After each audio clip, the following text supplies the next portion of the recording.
दोस्तों, जैसा कि आप जानते हैं, पृथ्वी के अन्य देशों की तरह भारत भी अनेकों ऐतिहासिक, सांस्कृतिक एवं कला निर्माण इत्यादि से हमेशा परिपूर्ण मानी जाती रही है।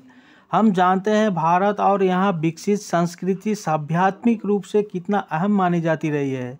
चाहे वो हमारी पारंपरिक किसानी जीवन शैली हो या कालक्रम में जन्मे हमारी आर्किटेक्चर या पारंपरिक रहन सहन भाषा बोली हो, प्राचीन काल से ही देश ही नहीं विश्व भर में अपनी एक अलग छवि बिखेरने में कामयाब हुआ करती थी।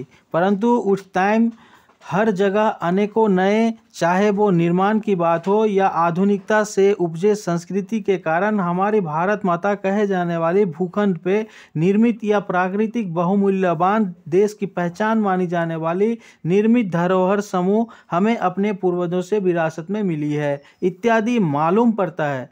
विभिन्न राजनीतिक कारणों से धूमिल होती रही है। इन्हीं सभी में चाहे वो हमारे रेड फोर्ट, ताजमहल या मुसलमान शासनकाल में बनी अनेकों धरोहर या फिर हमारी अशोका स्तंभ और नालंदा यूनिवर्सिटी इत्यादि हो, हमारी पहचान हुआ करती थी।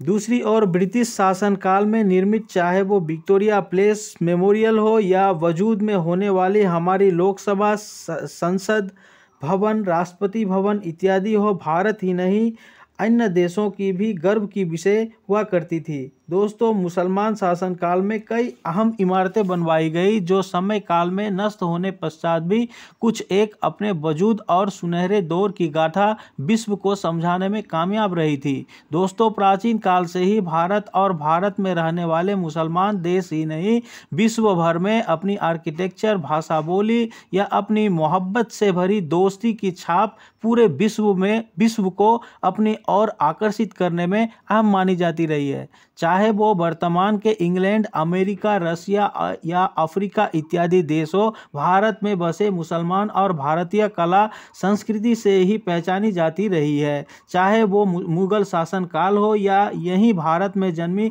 भारतीय सभ्यता, इन तमाम विश्व भर को अपनी पहचान बताने और विश्व भर में भारत भूखंड को दुनिया के अव्वल देशों में शामिल करती रही है।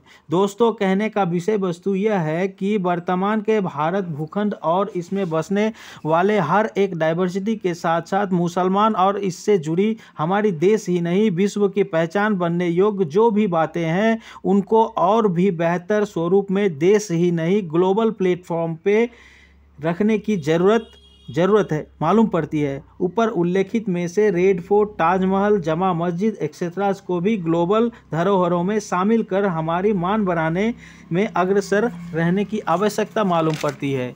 इसी के साथ दो पंक्तियां कहना चाहूँगा कि करता हूँ तेरी आबरू पे कुर्बां, करता हूँ तेरी आबरू पे कुर्बां, ए मेरे अहले सुर्ख लबों की हस्तियाँ, ताकि आबाद रहूं जब तक है आसमान में चांद, सूरज और यह सितारों की बस्तियां।